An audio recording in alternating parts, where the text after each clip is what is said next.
Prodi Pendidikan Sejarah Universitas Serambi Mekah. Di sini saya akan menjelaskan atau memaparkan tentang naskah kuno yang berjudul Hikayat Perang Sabi di Aceh. Di babak pintu surga 8, sabah pengungsinan indahan sakti, bate di pantai kudongan intan, jidong mekawan Budiadari yang sedang-sedang di tebet kublang jidong merenti, jimat mentifah masing di jaro, jipeho tak lako dalam perang sabi. Ija putih mensampu darah, ija mirah mensampu gaji. Nah, di sini saya ingin menjelaskan terjemahan dari bahasa Aceh tersebut ke dalam bahasa Latin.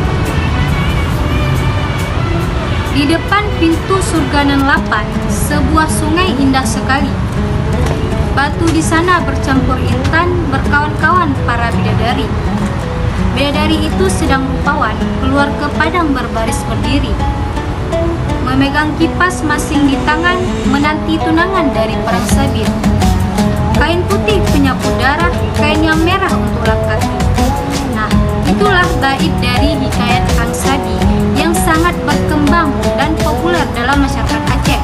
Dendangan bait-bait yang dihafal oleh anak muda manakala mereka tidur di menasah hikayat Perang Sabi pada zaman dahulu menjadi bacaan anak remaja sehabis belajar mengaji Al-Quran. Di rumah Tengku pada malam hari, salah satu bagian populer dan menjadi kesukaan pembaca dan pendengarnya dari hikayat Perang Sabi adalah tentang Ainun Mardiah, yaitu sosok bidadari rupawan yang akan menanti para syuhada di pintu surga manakala ia gugur dalam perang suci melawan kafir. Jadi, isi hikayat ini mengantarkan pembaca bagaimana kita dapat berimajinasi untuk membayangkan surga, bagaimana keelokan dan kecantikan wajah bidadari. Bidadari tersebut akan menanti kekasihnya yang tewas dalam perang sabi. Para syuhada tanpa perlu dimandikan atau dikafani, sehingga para syuhada langsung berada di pintu surga. Dan setiap mereka akan didampingi oleh seorang Ainul Mardiah yang selalu setia bersamanya. Pada masing-masing tangan mereka membawa kain putih dan mereka diperuntukkan untuk membersihkan darah dan kaki para syuhada tersebut. Ikut berperang dalam perang sabi merupakan suatu pilihan yang penuh resiko, namun sebaliknya terdapat harapan dan imajinasi yang meneguhkan pilihan tersebut. Jadi hikayat Perang Sabi ini berkembang ketika terjadinya peperangan antara Kerajaan Aceh Darussalam dengan Kerajaan Belanda. Adanya hikayat ini juga dilatar belakangi oleh tokoh pencetusnya. Menurut sejarah telah diceritakan bahwa sebelum perang antara Kerajaan Aceh Darussalam dengan Kerajaan Belanda, ada dua orang ulama muda Aceh berangkat ke Tanah Suci, yaitu Mekah. Mereka ke Mekah dengan tujuan untuk melanjutkan pengajiannya. Kedua ulama muda tersebut adalah Tengku Muhammad Samantiro dan Tengku Muhammad Pantegulu.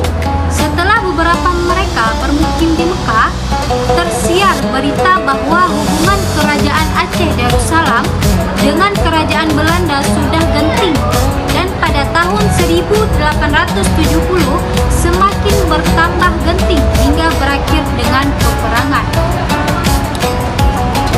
Pada tahun 1872, kedua ulama muda bermufakat apakah mereka akan kembali ke Aceh untuk mengambil bagian dalam peperangan yang sedang terjadi.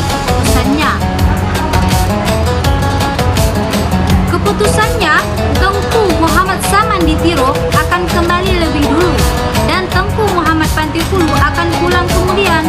Dalam arti kata mereka tidak pulang dengan barengan seperti itu. Dalam peperangan dahsyat tersebut, Sultan Aceh Aceh meminta agar Tengku Muhammad Saman bersedia menjadi salah seorang panglima besar yang kemudian memberikan gelar kepadanya dengan Tengku Cik Tiro Muhammad Saman.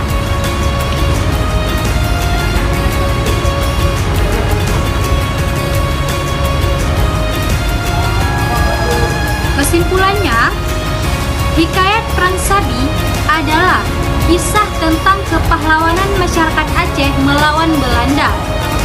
Semangat tersebut telah menjiwai rakyat Aceh sebagai masyarakat Muslim yang senantiasa patuh dan rela berkorban untuk agama dan daerahnya.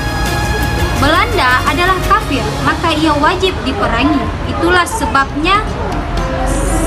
sebabnya semangat untuk berperang melawan kafir Belanda, inti dari kebahagiaan akhirat, adalah abadi yang bakal diterima oleh seorang pejuang dalam perang suci. Tulisan ini ditutup oleh bait hikayat Perang Sabi berikut ini. Dok kuda idang, gelayang kaputo talo, berijang raya muda sedang, jak tamong perang ilanang bro. Yang artinya, dok kudoda idang, layang-layang putus talinya.